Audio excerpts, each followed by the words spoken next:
बिहार के मुख्यमंत्री नीतीश कुमार यदि अगला लोकसभा चुनाव यूपी के फूलपुर से लड़ते हैं तो बीजेपी की क्या रणनीति होगी। मेरे साथ बिहार के पूर्व उप मुख्यमंत्री और वरिष्ठ नेता सुशील कुमार मोदी हैं।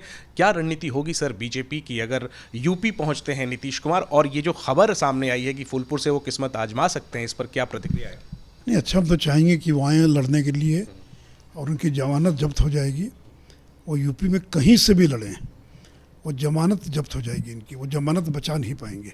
देखिए, बीजेपी का स्ट्रॉन्ग होल्ड है और अखिलेश यादव मायावती के साथ मिलकर 2019 का चुनाव लड़े। बबुआ बुआ की जोड़ी का बड़ा नारा लगा, क्या हुआ? बुरी तरह से पराजित हो गए और बीजेपी 64 सीटें वहाँ पर जीतने में सफल रही। उसके पहले अखिलेश यादव ने राहुल गांधी के साथ समझौता किया था एक चुनाव में और नारा लगा यूपी को ये जोड़ी पसंद है। क्या हुआ उस चुनाव में? क्या हश्र हुआ? तो देखिए, यूपी में अखिलेश यादव किसी को ले आए और नीतीश कुमार का यूपी में है क्या? उनकी पार्टी के 4 लोग तो वहाँ पर हैं नहीं। तो इसलिए अगर वो ये गलती करते हैं तो हम तो स्वागत करेंगे, वो गलती करें और अपनी जमानत जब्त करवा लें। तो इसलिए मैंने कहा कि देखिए, प्रधानमंत्री बनना तो दूर की बात, उनकी जो मुख्यमंत्री की गद्दी है वो भी खतरे में है। लेकिन मैं चाहूँगा सर, आपकी बातों से लग रहा है कि बीजेपी को कोई चुनौती नहीं होगी, आप ये समझते हैं। लेकिन एक नया नारा चल पड़ा है कि यूपी प्लस बिहार बीजेपी की हार, और उसी के तहत अब ये कहा जा रहा है कि नीतीश यूपी से उतर सकते हैं। तो इस नारे पर आपको क्या कहना है? और ये भी कहा जा रहा है सर कि फूलपुर में जो जिस जाति से नीतीश जी हैं उस जाति के मतदाता बड़ी संख्या में हैं। आप कह रहे हैं कि जमानत जब्त हो जाएगी। क्या ये दोनों बातें विरोधाभासी नहीं है? नहीं, देखिए, केवल नारा लगाने से तो चुनाव जीता नहीं जाता है ना। बुआ बबुआ का नारा तो लगा था 2019 के अंदर, क्या हुआ?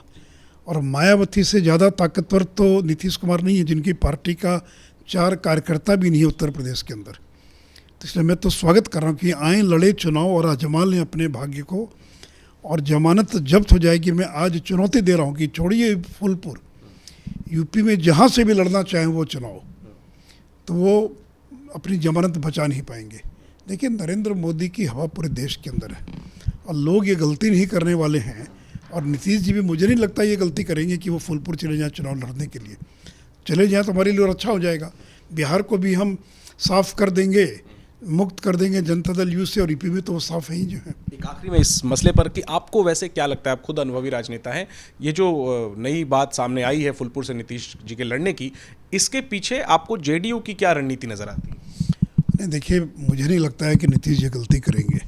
उनको लड़ना होगा तो यूपी में कहीं से लड़ेंगे, लेकिन क्षमा करेंगे, बिहार में कहीं से लड़ेंगे, लेकिन केवल मीडिया में बने रहने के लिए। अगर ये घोषणा नहीं करते तो ये चर्चा नहीं होती। तो अगले साल भर तरह तरह की घोषणाएं होती रहेंगी, तरह तरह के नारे लगेंगे। केवल नारा लगाने से कोई अगर चुनाव जीत गया होता तो ये जोड़ी यूपी को पसंद है। नारा लगा था कि नहीं लगा था? बुआ बबुआ की जोड़ी, ये नारा लगा था कि नहीं लगा था? क्या हुआ? तो केवल नारा लगाने से, बैनर लिख देने से ही अगर कोई प्रधानमंत्री बन जाता या चुनाव जीत जाता, तब तो इस देश में जितने पेंटर हैं, जो बैनर लिखने वाले लोग हैं और तुकबंदी करने वाले जो कवि हैं, वही लोग कुछ मुझे MP MLA बन जाया करते। तो इसलिए देखिए, ताकत पर निर्भर करता है कि ताकत क्या है। तो यूपी में तो उनका नाम लेवा भी कोई नहीं है जनता दल यू का। इसलिए अगर आना चाहे तो आए, हम तो कह रहे हैं कि आएँ और जमानत गंवा के चले जाएं। ठीक है, तो बहुत दिलचस्प है प्रतिक्रिया सुशील कुमार मोदी जी की। कह रहे हैं कि ये जो बात सामने आई है ये सुर्खियों में रहने का हथकंडा मात्र है। नीतीश कुमार का कोई जनाधार नहीं है यूपी में, और अगर वो आते हैं तो उनका स्वागत है। वो जमानत उनकी जब्त बीजेपी करवाएगी यूपी से किसी भी सीट पर अगर नीतीश कुमार उतरते हैं। देखना दिलचस्प होगा कि क्या वाकई नीतीश कुमार यूपी पहुंचते हैं, और अगर हाँ तो बीजेपी जो दावे कर रही है, क्या वाकई में बीजेपी उस तरीके से नीतीश को घेर पाएगी। कैमरा पर्सन दीपक चौधरी के साथ जैनेंद्र, ABP न्यूज़, दिल्ली।